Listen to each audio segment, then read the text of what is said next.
Fact, we would all build a dedicated home theater with unlimited time, space, and money. We would have 4 rows of seating and a 200-inch projection screen. Why is that?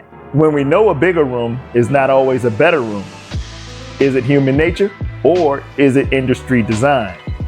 Let's talk about it. While many feel this industry focuses on dedicated spaces and pays you no mind until you strike it rich, of course, the truth is the home theater industry has been trying to keep your attention for years. Companies have been creating products aimed at non-dedicated spaces since surround sound entered our homes. Let's take this center channel speaker, for example. Its horizontal design would be a compromise in a dedicated theater, where the optimal solution would be a third speaker matching the left and right. The new design made entry into the hobby accessible to more people, since most home theaters didn't have the space to place a speaker behind the screen. Speaking of projector screens, who needed a screen that could roll up and out of the way when not in use anyway? Even crazier, a cordless rechargeable version that eliminated the need for nearby power. Most people, that's who. And when projector screens got larger and space became an issue, speakers needed to get lost. So they went in-wall. They were redesigned to hide away into a home's standard construction.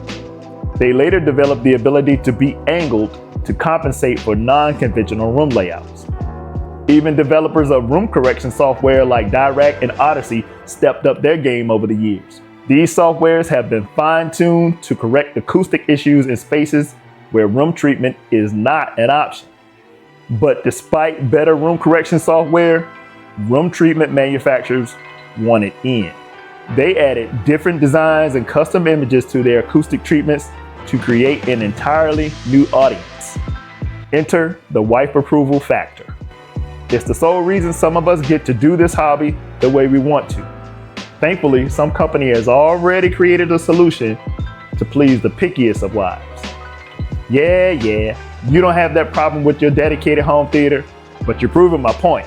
If it wasn't for these roadblocks, everything but the screen would be black. Now we can get white projectors and towers in any color under the sun. So give props to the shared space community for sustaining this industry and carving the space for a growing, dedicated home theater market. It's how it's always been. The larger division of the industry feeds the other ones. So what does the future of home theater look like? Take a look around. Projectors are getting brighter to conquer difficult environments, while lifestyle projector brands are adding convenient pre-installed apps to please the masses. Are these types of projectors better? Some may think so, but I'm sure we could all agree that they are just better suited for a greater number of people. Short throw projectors, for example, get an entirely new customer through the door. And guess what? These projectors are not all black either. TVs are getting larger and less expensive every year, making the cost of entry more attractive to more people. And it intentionally starts many on a path of other home theater aspirations, like adding bigger sound to match that bigger TV. Streaming services are capitalizing too, providing Dolby Atmos and Dolby Vision encoding on their platforms. It's not due to pressure from us old heads. Oh no, that's the lure. The lure which allows manufacturers and the industry to stay relevant to this new customer base as they get deeper into the hobby. Let's talk room correction, now leaking into soundbars and wireless speaker systems. Do most newcomers really care that much when using a soundbar? Again, it leaves a stepping stone and introduces concepts for when those users step up to something like an AVR.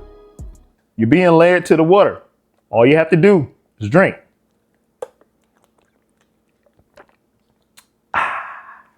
And don't skip the line on knowledge. We've all seen spaces at every level that could use some help. The key is to enjoy the journey. Whether you have a theater that's built from the ground up, a repurposed room, or a living room, reserve space that no matter where it's built, the potential remains that someone else's space may look or even sound better than yours. This will no doubt inspire you to keep learning. So, after all that we discussed, Why is the end goal still a dedicated space? The answer is simple.